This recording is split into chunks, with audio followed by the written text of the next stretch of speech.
Bonjour à toutes et à tous, et on se retrouve aujourd'hui dans une petite vidéo où je vais vous présenter un mini-album que j'ai fait avec la collection, la marque de Craft Smith, pardon, la collection Glam Blush que j'ai découvert en regardant cette collection de papier. Je l'ai découvert donc en suivant et en regardant les vidéos de la fée du scrap, quelque chose comme ça. Et elle avait comment décorer en fait l'intérieur d'un planeur avec cette collection de papier, et voilà, je la trouvais vraiment très très jolie. Donc j'ai un petit peu regardé sur internet pour voir où je pouvais me la procurer, et donc du coup chose faite. Donc voilà, donc c'est une collection de papier qui a des tons donc rose, gold, beige, enfin, des couleurs très douces, qui pourraient un peu s'apparenter au shabby. Mais au niveau des motifs, il n'y a pas que des fleurs et c'est pas que des motifs shabby. Il y a beaucoup de motifs géométriques qui sont pas, qui sont donc du coup pas des motifs shabby. Et donc du coup, j'avais envie de faire un petit album. Donc je me suis amusée à faire un petit album.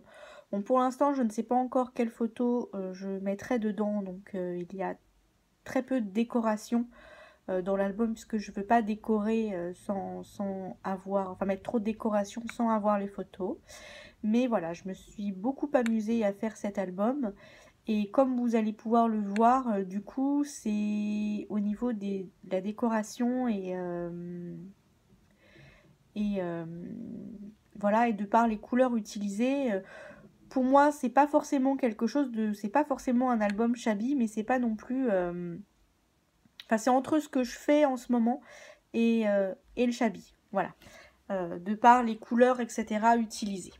Donc, je vous présente cet album. Donc, le voici. Donc, il est vraiment pas grand du tout. Donc, voilà, c'est un album très girly de par ses couleurs. Je sais pas encore quel type de photos je mettrai dedans. Enfin, je pense que je mettrai des... Voilà. Mais j'aime beaucoup, beaucoup cet album. Donc, pour information, il mesure 10 cm sur 15. Donc il n'est pas très très grand. Mais dedans, on peut y mettre beaucoup de photos. La tranche mesure 2 cm et demi. Voilà, et donc le dos est comme ceci. Donc, revenons donc au devant. Donc, j'ai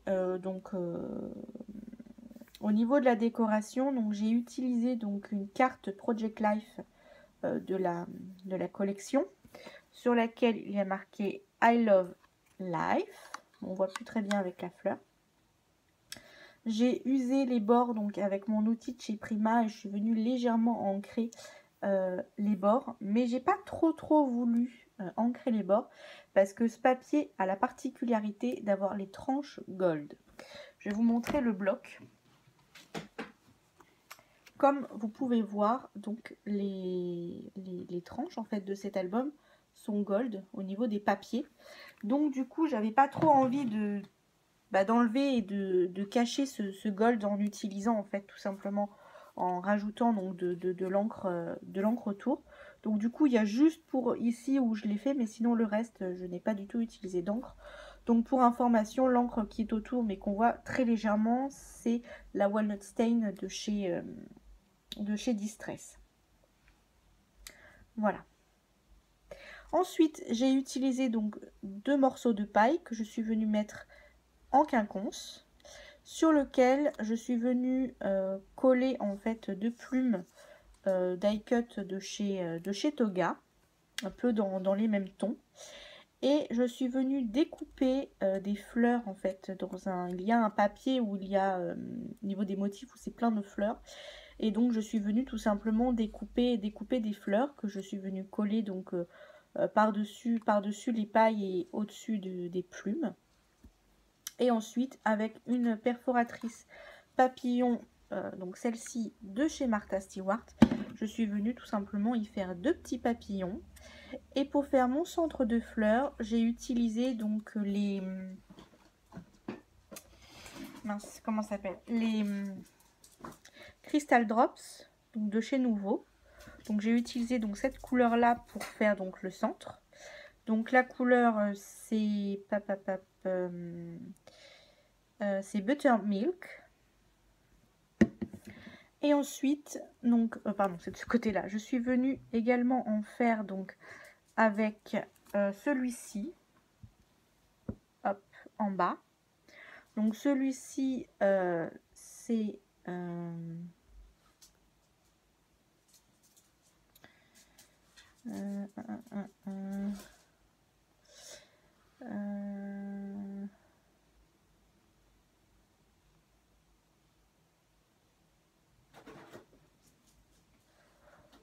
Rose Water. Donc c'est la couleur Rose Water. Donc qui est ici. Donc celle-ci, ceux-là sont transparents. Et ensuite en haut, donc j'ai utilisé encore un autre. Et donc j'ai utilisé donc celui-ci. Et donc la couleur c'est Bubblegum Blush. Voilà, juste ici. Pour donc la couverture. Ensuite, sur la tranche, je suis également venue en faire, sauf que là j'ai utilisé une autre technique. Là je suis venue directement appliquer mes petites gouttes et que j'ai laissé sécher. Mais là sur la tranche, comme ça risquait de couler, de ne pas faire des dots bien ronds et bien jolis, même si c'est pas complètement rond non plus. Mais voilà, je suis venue en fait sur ma... Comme j'ai un tapis de découpe de chez We Are Memory Keepers, c'est une plaque en verre. Je suis venue faire donc trois dots donc avec les 3 couleurs différentes que j'ai laissé sécher toute une nuit. Et donc je suis venue ensuite les coller sur la tranche. Voilà. Et le derrière, c'est tout simplement parce que voilà, j'avais un peu envie d'habiller le derrière. Une carte, une étiquette donc de la collection sur lequel il y a marqué Log of 10. Voilà. J'ai un anglais approximatif, donc voilà, je vais vous laisser lire, vous sûrement vous lirez mieux que moi. Voilà. Et donc il s'ouvre et se présente comme ceci. Donc sur la tranche, il y a un premier livret qui est donc attaché par une ficelle de chez Action. Donc celle qui était vendue en bobine comme ça.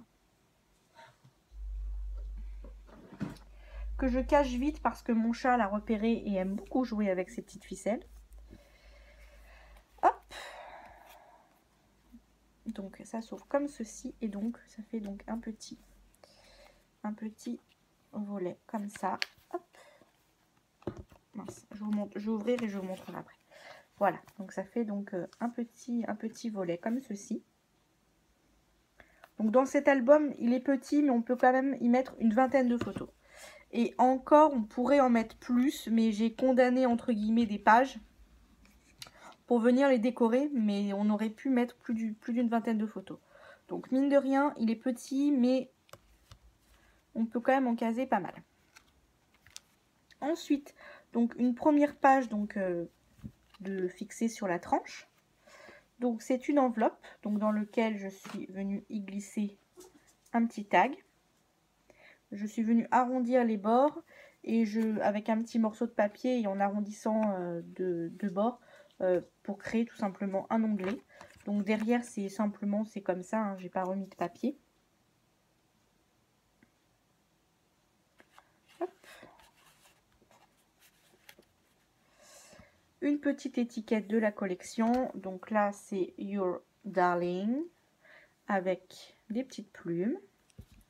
Et ensuite, donc c'est une page hop, avec également un rabat. On peut également rajouter donc 2 photos. Hop.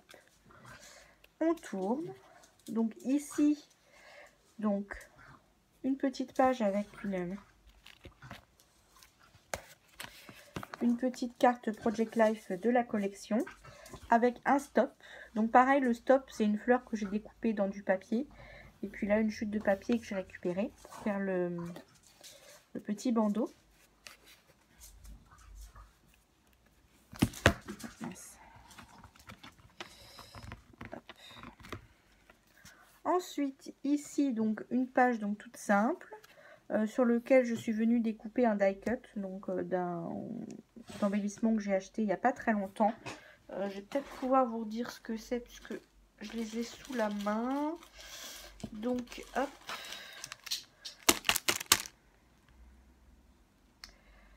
Donc, c'est un éphéméra pack de la marque Fancy Pants. Voilà. Hop. Je trouvais que ça allait bien avec, la collection et les papiers. Hop, on tourne. Donc encore une fois, un stop fait donc en découpant un motif dans une feuille. Et puis en y mettant une petite carte. Oh mince. J'ai pas d'ongles, c'est pas facile. Une petite carte donc de Project Life. Et donc là, sur ma petite fleur, je suis venue y rajouter encore une fois donc du Crystal Drops.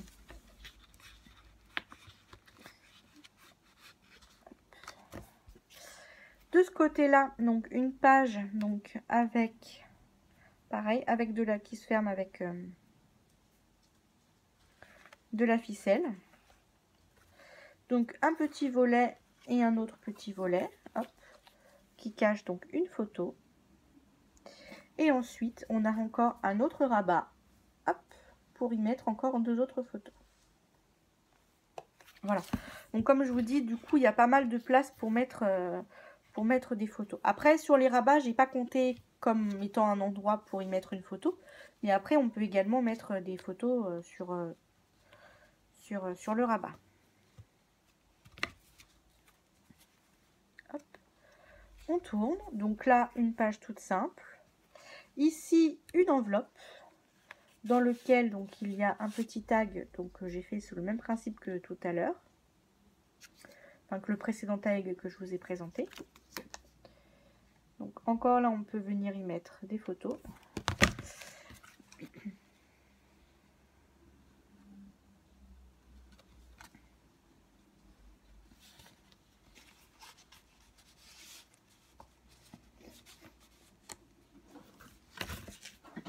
Et voilà, donc la dernière page en termes donc sur la tranche. Donc en fait, sur la tranche, il n'y a que 3 pages, mais avec des rabats, etc. Donc ça peut contenir beaucoup de photos. Et donc là, sur la tranche, pas sur la tranche, sur l'autre couverture, donc encore donc un système, donc cette fois-ci d'accordéon, où l'on peut venir encore y mettre d'autres photos. Et l'arrière est comme ceci. Donc voilà. Donc ça fait quand même pas mal de photos. Donc j'aime beaucoup faire des petits albums comme ça parce que du coup ça permet d'utiliser très peu de papier au final. Et du coup bah voilà, ça évite d'utiliser un bloc de papier trop vite parce que moi je sais que des fois quand je décide de faire des albums beaucoup plus grands, donc en 15 par 20 par exemple, bah, tout de suite on utilise beaucoup plus de papier, alors que là finalement vu que mon album il fait 10 ou 10 et demi, je sais plus exactement, oui c'est ça, non, 10 et demi par 15, du coup à l'intérieur au niveau des papiers, bah, c'est des bandes de 10 par 15, de 10 par 14 et demi à l'intérieur. Et pour les papiers à motif, bah, c'est de 14 par 9 et demi. Donc voilà, autant vous dire, c'est des toutes petites bandes de papier. Donc au final, bah, ça m'a permis d'avoir d'économiser et de ne pas user le bloc d'un seul coup. Et puis parfois, on n'a pas besoin non plus d'avoir tout le temps des albums trop grands. Enfin moi, je sais que je fais très peu d'albums avec des grandes photos depuis que j'ai mon appareil à Polaroid, donc l'Instax. depuis que je l'ai, en fait, je fais beaucoup de mini-albums, comme vous avez pu le voir jusque-là. Et en fait, j'utilise que ces petites photos-là, en fait, pour l'instant. Donc, du coup, voilà, ce petit format-là convient très bien au format Polaroid. Après, voilà, peut-être qu'effectivement, si je voudrais y mettre des photos plus grandes, 10-15, les photos classiques, là, du coup, ça risque de coincer. Mais voilà, voilà, après on peut l'adapter à la mesure qui nous convient. Mais c'est vrai que j'aime beaucoup ces petits albums, et puis ça prend moins de place. Et puis quitte à pas mettre de photos tout de suite, au moins comme ça prend moins de place qu'un gros album euh, qui pourrait traîner un peu partout et qui pourrait prendre plus de place. Voilà, j'espère que cette petite vidéo vous aura plu. Je vous souhaite un bon scrap à toutes et à tous. Je vous fais plein de gros bisous et je vous dis à bientôt dans une prochaine vidéo. Au revoir.